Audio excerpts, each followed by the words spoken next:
How do I tell my daughter about imposing her will? With a note from Dad.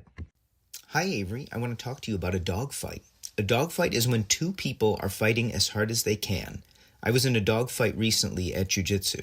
The guy I was rolling with was my same size, strength, and skill level. We were evenly matched and fighting as hard as we could to submit each other. At one point, he got on top of me and his gi covered my face. It became hard to breathe and I started to panic. When a much heavier person gets in this position, it becomes almost impossible to get up. With this guy, I knew I had a chance to free myself. I decided to impose my will. I refused to be held down, so I bucked as hard as I could and created enough space to free myself. Sometimes life will pin you down and you will feel trapped. Some of those times you can impose your will and free yourself. It is often simply a matter of deciding not to accept bad situations and willing yourself out of them.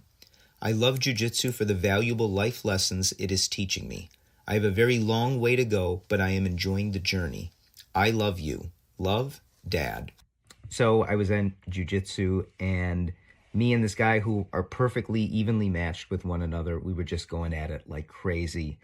And at one point, his gi fell on my face, and I was suffocating. I was panicking.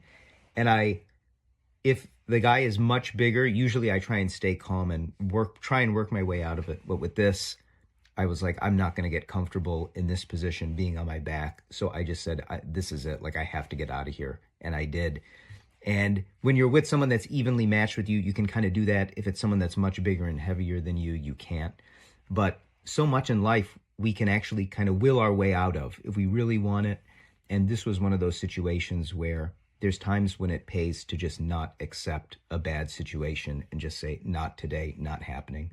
And so that's part of the fun of jiu-jitsu, learning things like that when you can and can't get out of bad situations. But that was a cool, exhausting fight, and I wanted to share that story with my daughter and with you, and that is today's note from Dad.